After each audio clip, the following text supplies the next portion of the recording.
Why do you think Putin targeted that general? Now, we know a lot of generals have already died on the battlefield in Ukraine. Now he's going after someone that is there in the homeland. Yeah, so 4 generals have died in Ukraine, right?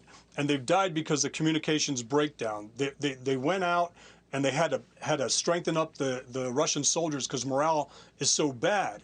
But what's happening now is generals that are actually trying to give Putin advice on logistical support, basically telling Putin, we cannot sustain this. We do not have the logistical supply lines to sustain this fight. The javelins, the stingers, the Ukrainian resistance are basically holding Putin back.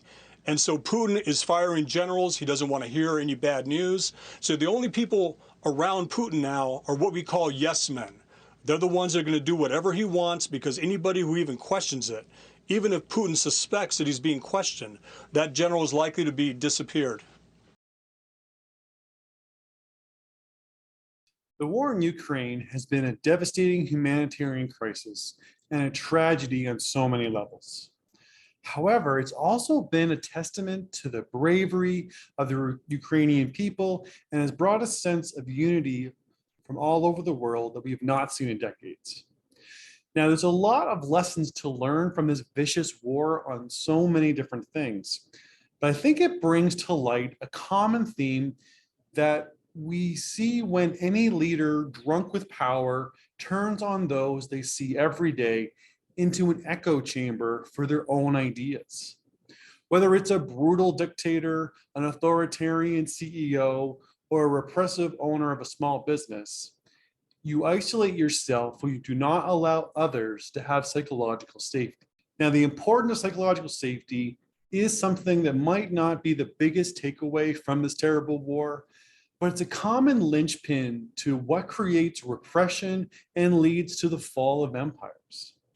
When those in charge take any bad news, criticism, constructive feedback, or anything less than complete agreement with their ideas and assumptions as a personal attack, your empire has started to fall.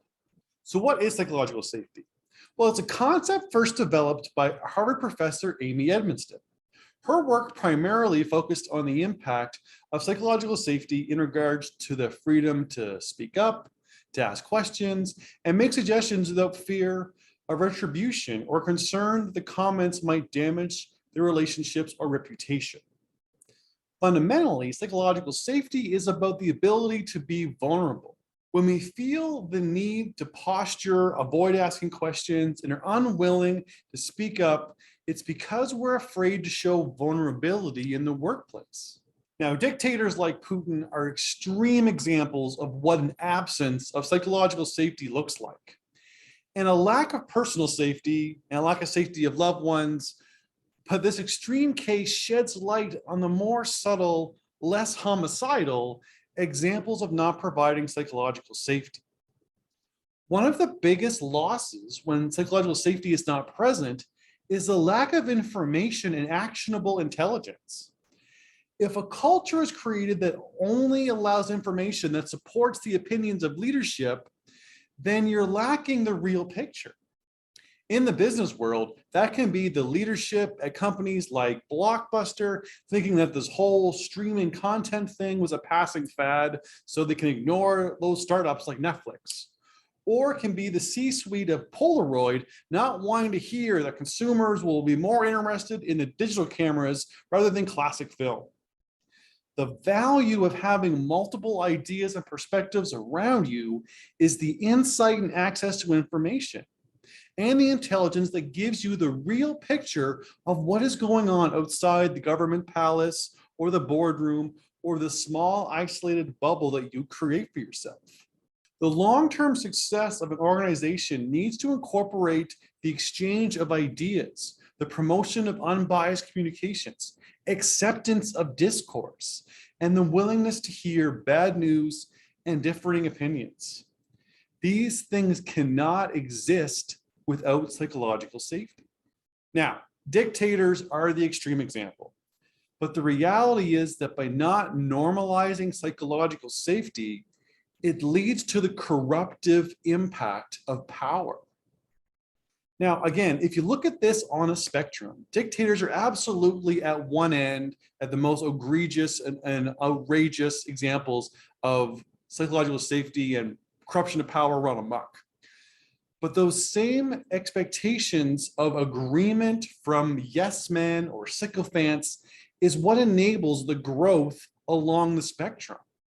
Now, a dictator's impact is far greater on the spectrum, but if you think about the Russian government, it's still a workplace. It's still all about a boss who does not allow information or input that runs counter to their ideas and opinions. It also is about not allowing others, the generals, the people that are working frontline or anyone, to really speak up and to have any kind of debate or discourse. And this is the normal culture.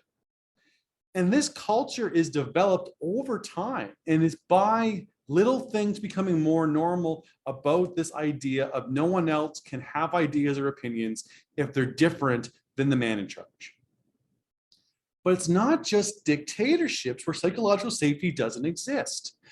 There is employees in fast food restaurants or grocery stores or office buildings who are scared to speak up and share their ideas and thoughts because they don't feel safe to do so.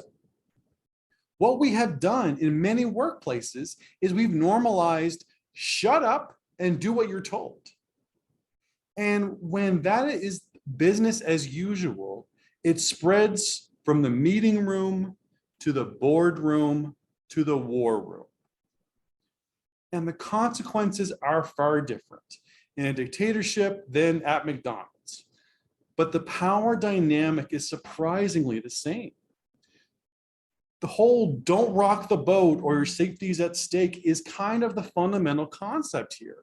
Now in Russia, it's your physical safety. But like at McDonald's or at the local grocery store or at the accounting supply store, it's more about the workers' financial safety and mental health of why they can't feel they can speak up, why they don't have the ability to share their thoughts or ideas, why they have to become, yes men and sycophants in order to get through the day, because they want to make sure they stay in their boss's good graces. But people need to feel like they can share their ideas, speak up when they see a problem, and provide bad news without fear of retaliation. And that really is just the bare minimum. They should also be able to advocate for things that they need to do their jobs better, express their opinions, share controversial ideas, be able to make mistakes, and be willing to be wrong. Because the tricky thing about psychological safety is that its absence rarely happens all at once. It starts out on that spectrum with fear of making a mistake. Then it becomes apprehension to share information that you may not be 100% set or sure on. Then it's an anxiety about sharing your thoughts and opinions. And then it starts to evolve into this echo chamber that can make leaders think they can take over a whole country or a company can outmaneuver the internet. Again, there are a lot of lessons that we can learn from this awful war in Ukraine. But as long as our leaders are isolating themselves in an echo chamber because they do not create psychological safety, examples like this and other disastrous mistakes will never end. Now, if you want to learn more about psychological safety and training resources for business leaders and managers, then make sure that you subscribe to our channel, because you really will want to stay up to date with our next videos where we talk about ways to improve the workplace with real talk and real ideas that can make a real difference. And also, feel free to comment on this video. We want to make sure that your thoughts on psychological safety and what it looks like in your workplace and what you need to have it, where you work and who you work with, is something that you can share with us, and we will respond back. So until next time, thank you very much.